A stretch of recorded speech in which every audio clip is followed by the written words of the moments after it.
Establecer... Que a propósito, bueno, que de alguna manera las fiscalías, esto sí lo se ha hecho en este año, hoy están, al estar distribuidas en el territorio de la ciudad, tienen más facilidad de poder luchar contra este flagelo. Claro, ¿no? el hecho que se abra, llegan concretamente a... Y el menudeo, que por lo menos hasta el menudeo, porque la policía de la provincia puede hasta ahí. Y otro tema también, seguimos leyendo, establecer el programa de primer empleo para jóvenes a partir de los 18 años que brinde trabajo genuino en el sector privado de la provincia. ¿Por qué sector privado? El sector público ya no da más, está saturado de empleados. No quiere decir que sea buenos o malos.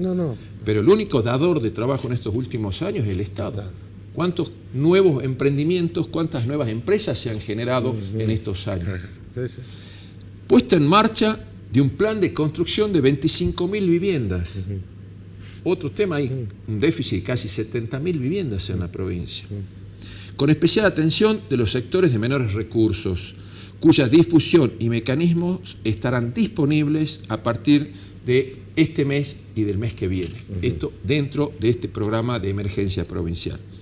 Después, exigir al Gobierno Nacional en forma inmediata el blindado de la frontera de Salta, restablecer la cantidad de efectivos necesarios de la Gendarmería Nacional, la radarización necesaria y la cobertura del espacio aéreo, todo en la lucha contra el narcotráfico. Andrés, es un tema que hoy está sobrepasado. Que creo que debe ser de toda la dirigencia política argentina, tiene que estar hoy pendiente de este tema. Y después, bueno, lo último es ya cuando sea gobernador, sea elegido gobernador, habla de un compromiso netamente asumido, es que en el lapso no mayor a 120 días, la refacción y equipamiento del 100% de las escuelas y hospitales públicos de la provincia, planificar y ejecutar nuevos hospitales regionales de alta complejidad.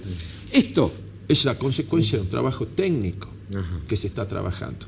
Pero también somos conscientes, los técnicos, que si no se desarrolla a través de la política, tampoco vamos a desarrollarlo de ninguna forma. ¿De qué me vale que nosotros vengamos, saquemos artículos, publiquemos o hablemos, si desde la política no se hacen los cambios? Entonces, eso es lo que estamos buscando, que a través de la política se hagan los cambios y que Salta vuelva al lugar que le correspondió. La política es la herramienta de transformación. La transformación y el cambio es a través de la política. Eso lo tenemos claro. Salta lideró la región. ¿Qué nos está pasando? Entonces, todo ese tipo de cosas. Venía gente de otras provincias a trabajar a Salta. Hoy nuestros hijos se están yendo a otras provincias. Entonces, esa es la realidad y la cruda realidad. Hablando de irse o no irse, hay un pequeño video que quiero que compartamos, que lo dejó Javier Cornejo, que tiene que ver justamente con estas diferencias y estas asimetrías casi en el mundo, que nos habla de la pobreza. Lo pongamos, señor director, así vamos comentándolo también con Julio Moreno. Así funciona el mundo. ¿Cómo está dividida la riqueza en el mundo? Hoy se habla mucho de la desigualdad y que el 1% de los más ricos tenga mucho más que todos los demás. El discurso está focalizado en los Estados Unidos, mientras que la situación de la desigualdad es peor a nivel global. Estos son una serie de resultados de investigaciones realizadas sobre fuentes confiables, como por ejemplo las Naciones Unidas. Mientras resulta que la situación está totalmente desbalanceada en los Estados Unidos, la situación es peor si se mira el mundo entero. Comencemos por este gráfico que representa una distribución perfectamente equilibrada de las riquezas entre todas las personas vivas en 5 grupos, todos iguales entre ellos. Veamos ahora cuánto posee cada grupo respecto al otro. El 20% más rico tiene el 94% de la riqueza y el 80% restante no tiene prácticamente nada, solo el 6% del total. Incluso a la mayoría es difícil verlos en el gráfico, mientras que el 2% entre los más ricos tiene más riquezas que la mitad del resto del mundo. Miremos el gráfico de otra manera. Tomemos el total de la población mundial, 7.000 millones de seres humanos, y reduzcámosla gráficamente a 100 individuos que los representen a todos. La gente más pobre está a la izquierda, la más rica a la derecha. Veamos ahora cómo está distribuida la riqueza mundial, 223.000 millones de dólares. La gran mayoría de la gente no tiene prácticamente nada. Nada para pagar la educación propia y de sus hijos, o para pagar su salud y medicinas esenciales. Mientras que el 1% de la población, los más ricos, acumularon el 43% de la riqueza mundial. En la base, el 80% de la población disponen del 6% del total para distribuirse entre ellos. Pero ni siquiera eso muestra a los extremos que ha llegado la situación. Las 300 personas más ricas del planeta tienen la misma riqueza que 3.000 millones de personas más pobres de la Tierra. En otras palabras, un grupo de personas que caben dentro de un avión de medianas dimensiones posee más riquezas que la población entera de la India, China, Estados Unidos y Brasil, todos juntos.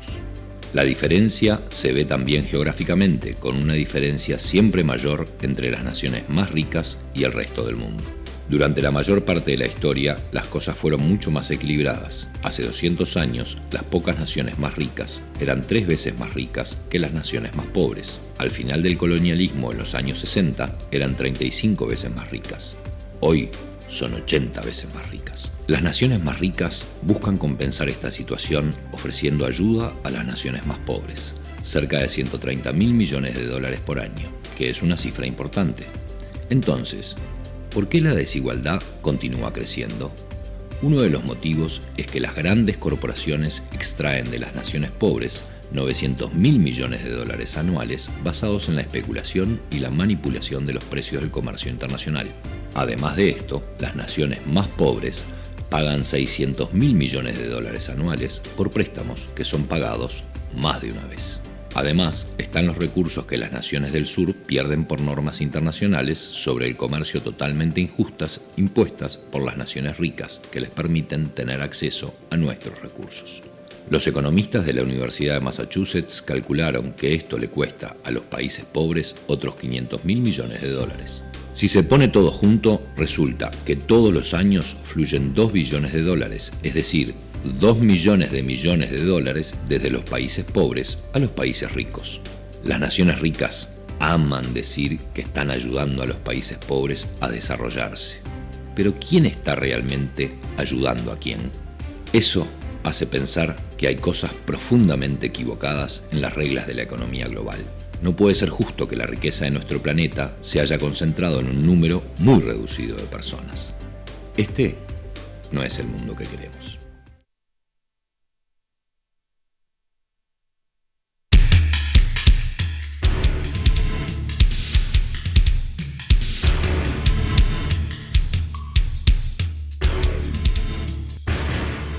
Y sí, este no es el mundo que queremos cuando vemos esas desigualdades, más allá de cualquier premisa, realmente uno se queda pasmado, ¿no? Porque el número dice, canta, digamos, cómo está esto a nivel mundial. Por eso nos decía Julio Moreno hace un rato, lo que esperamos es que esos 300.000, 200.000 millones de ahorros argentinos en el exterior en algún momento vuelvan.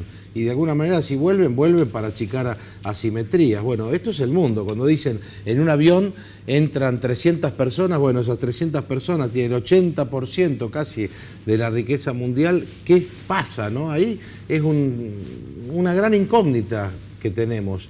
Y sobre todo, bueno, cómo desde la política, si es una herramienta de transformación de la realidad, si pensamos que tenemos que gobernar para las mayorías, si tenemos que pensar que esas asimetrías y esas desigualdades, cuando las sacamos del número y la vemos en la realidad, es pobreza, es miseria, es hambre, es desnutrición, es angustia.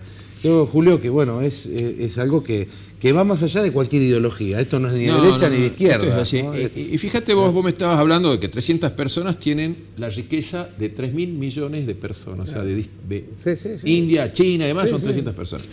Pero también te quiero hacer un poco pensando en Argentina y las asimetrías que hay en Argentina con respecto a Salta. El ingreso per cápita, o sea, el ingreso que se divide todo lo que produce Salta en un año entre la cantidad de habitantes son 3.700 dólares por habitantes y por año. ¿Es el per cápita? El per cápita. Ajá. La media de la nación son 10.000 millones, 10.000 dólares. 10.000 dólares la media. Contra 3.700. Bueno. O sea que Salta recibe una tercera parte de la media nacional. Estamos muy lejos. Demasiado lejos. Necesitamos muchísimos años de crecimiento a tasas chinas para poder igualar nada más que la media. Y creo no que te hablo de la provincia de Buenos Aires. Creo que el gobernador muchas veces lo nombra esto, lo dice. Sí, habló de 100 años. De 100 o 100 y pico de años, con este crecimiento para llegar a la media Así nacional. Que, realmente te digo, es un tema muy sensible y con mucha expectativa y con mucha agresividad. Porque acá en Salta tenemos todos los recursos necesarios para crecer. Yo creo que es un problema de gestión, un problema de que se den las oportunidades y que por supuesto vuelvan, no solamente los capitales de afuera, los nuestros. En algún momento decíamos, bueno, el problema de la rediscusión del federalismo, ¿no? Es decir, cómo... Y más allá de que nos den lo que corresponde, hay un tema histórico, creo, Julio. Eso también lo he dicho en el video que está ahí en YouTube, porque digo, hemos tenido héroes como el coronel Molde, como el general Güemes, muchos que nos han mostrado, digamos, esa garra, esa tenacidad para defendernos en la época del colonialismo, si se quiere. Bueno, ahora, ¿cómo hacemos para defendernos? A lo mejor, entre comillas, ¿no?, de los buitres, de afuera y de adentro. Yo creo que tiene que ver con esta redefinición de la política, una política que tiene que estar más cerca de la gente, más cerca de los problemas de la gente. Y que fíjate que hay una crisis, Julio, y vas a coincidir conmigo, de los partidos políticos. Hay una crisis enorme de partidos políticos. Y la gente empieza a ver, ¿quiénes son los dirigentes o los políticos que me están diciendo algo que realmente tiene que ver con mi realidad concreta, puntual, para resolver esto?